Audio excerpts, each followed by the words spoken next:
Okay, guys, we're back with part 2 of Night of the Living Dummy by R.L. Stine.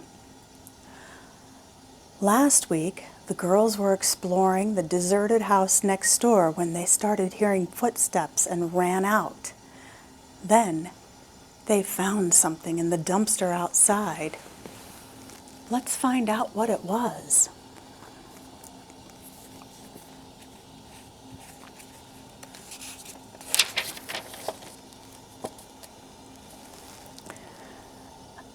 A child?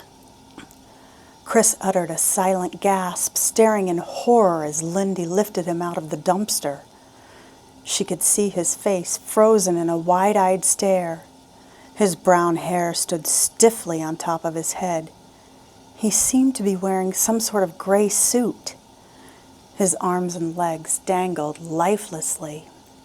"Lindy!" Chris called, her throat tight with fear. Is he alive?" Her heart pounding, Chris started to run to her sister. Lindy was cradling the poor thing in her arms. "Is he alive?" Chris repeated breathlessly. She stopped short when her sister started to laugh. "No, not alive," Lindy called gleefully. And then Chris realized that it wasn't a child after all. "A dummy?" she shrieked. Lindy held it up. "A ventriloquist dummy," she said. "Someone threw him out. Do you believe it? He's in perfect shape." It took Lindy a while to notice that Chris was breathing hard, her face bright red. "Chris, what's your problem? Oh, wow. Did you think he was a real kid?" Christy laughed scornfully. "No, of course not," Chris insisted. Lindy held the dummy up and examined his back, looking for the string to pull to make his mouth move. "I am a real kid," Lindy made him say. She was speaking in a high-pitched voice through gritted teeth, trying not to move her lips. "Dumb," Chris said, rolling her eyes. "I am not dumb. You're dumb," Lindy made the dummy say in a high, squeaky voice. When she pulled the string in his back, the wooden lips moved up and down, clicking as they moved. She moved her hand up his back and found the control to make his painted eyes shift from side to side. "He's probably filled with bugs," Chris said, making a disgusted face. "Throw him back, Lindy." "No way," Lindy insisted, rubbing her hand tenderly over the dummy's wooden hair. "I'm keeping him." "She's keeping me," she made the dummy say. Chris stared suspiciously at the dummy. His brown hair was painted on his head. His blue eyes moved only from side to side and couldn't blink. He had bright red painted lips curved up into an eerie smile. The lower lip had a chip on one side so that it didn't quite match the upper lip. The dummy wore a gray, double-breasted suit over a white shirt collar. The collar wasn't attached to a shirt. Instead, the dummy's wooden chest was painted white. Big brown leather shoes were attached to the ends of his thin, dangling legs. "My name is Slappy," Lindy made the dummy say, moving his grinning mouth up and down. "Dumb," Chris repeated, shaking her head. "Why Slappy?" "Come on over here and I'll slap you," Lindy made him say, trying not to move her lips. Chris groaned. "Are we going to ride our bikes to the playground or not, Lindy?" "Afraid poor Robbie misses you?" Lindy made Slappy ask. "Put that ugly thing down," Chris replied impatiently. "I'm not ugly," Slappy said in Lindy's squeaky voice, sliding his eyes from side to side. "You're ugly." "Your lips are moving," Chris told Lindy. "You're a lousy ventriloquist." "I'll get better," Lindy insisted. "You mean you're really keeping it?" Chris cried. "I like Slappy. He's cute," Lindy said, cuddling the dummy against the front of her t-shirt. "I I'm cute, she made him say, and you're ugly. Shut up, Chris snapped to the dumpy. You shut up, Slappy replied in Lindy's tight, high-pitched voice. What are you going to keep him for? Chris asked, following her sister toward the street. I've always liked puppets, Lindy recalled. Remember those marionettes I used to have? I played with them for hours at a time. I made up long plays with them. I always played with the marionettes too, Chris remembered. You got the strings all tangled up, Lindy said, frowning. You weren't any good at it. But what are you going to do with this dummy? Chris demanded. I don't know. Maybe I'll work up an act, Lindy said thoughtfully, shifting Slappy to her other arm.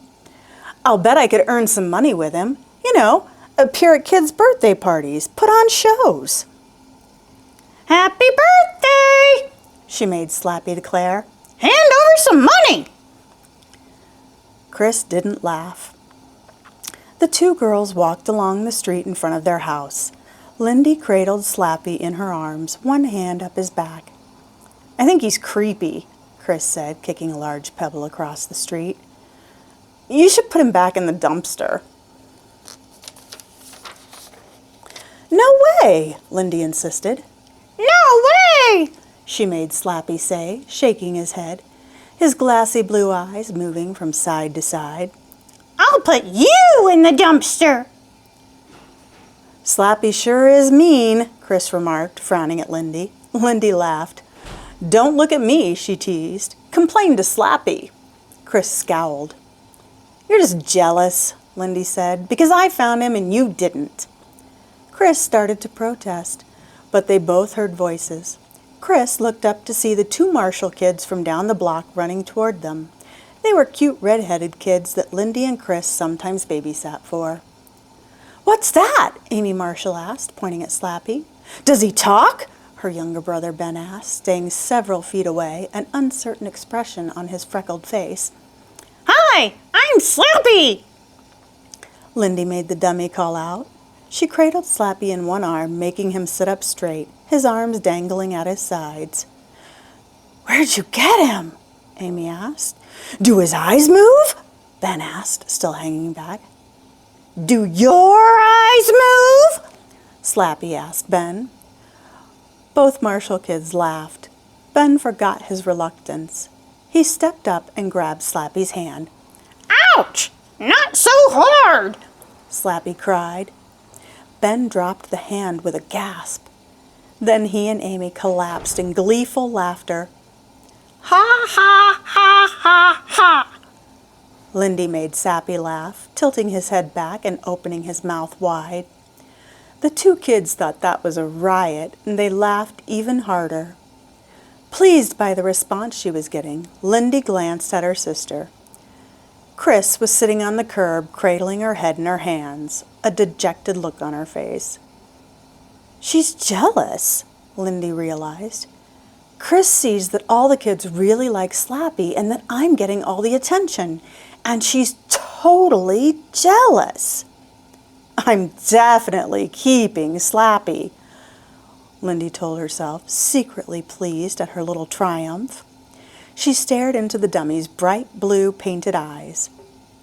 To her surprise, the dummy seemed to be staring back at her, a twinkle of sunlight in his eyes, his grin wide and knowing.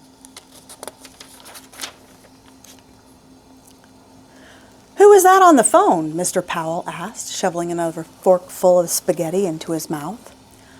Lindy slipped back into her place at the table. It was Mrs. Marshall down the block.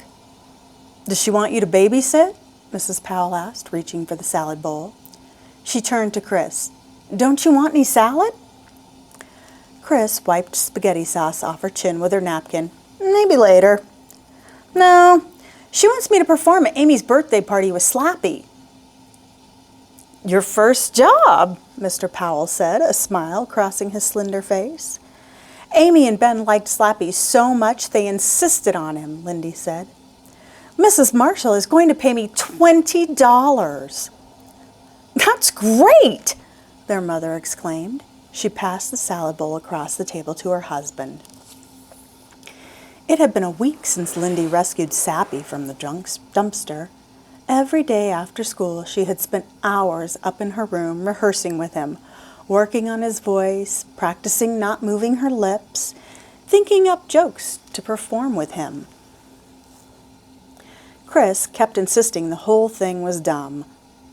"I can't believe you're being such a nerd," she told her sister. She refused to be an audience for Lindy's routines.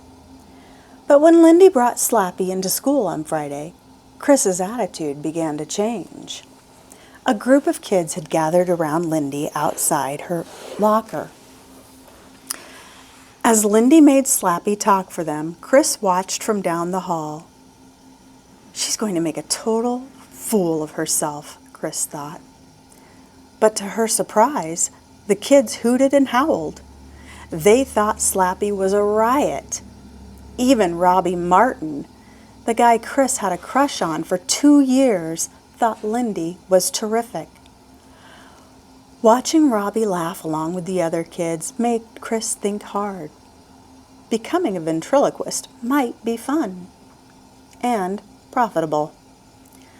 Lindy was going to earn $20 at the Marshall's birthday party, and when word got around, she'd probably perform at a lot of parties and earn even more money. After dinner that evening, Lindy and Chris washed and dried the dishes. Then Lindy asked her parents if she could practice her new comedy routine with them. She hurried up to her room to get Slappy. Mr. and Mrs. Powell took a seat on the living room couch. "Maybe Lindy will be a TV star," Mrs. Powell said. "Maybe," Mr. Powell agreed, settling back on the couch, a pleased smile on his face. Barky yapped and climbed between Mr. and Mrs. Powell, his tiny stub of a tail wagging furiously.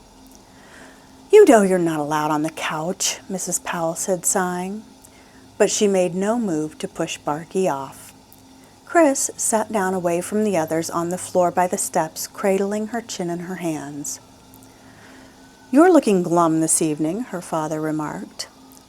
"Can I get a dummy too?" Chris asked. She hadn't really planned to say it. The question just popped out of her mouth. Lindy came back to the room carrying Slappy around the waist. "Ready?" she asked. She pulled the dining room chair into the center of the living room and sat down on it. "Well, can I?" Chris repeated. "You really want one too?" Mrs. Powell asked, surprised. "Want what?" Lindy asked, confused. "Chris says she wants a dummy too," Mrs. Powell reported. "No way," Lindy said heatedly. "Why do you want to be such a copycat?"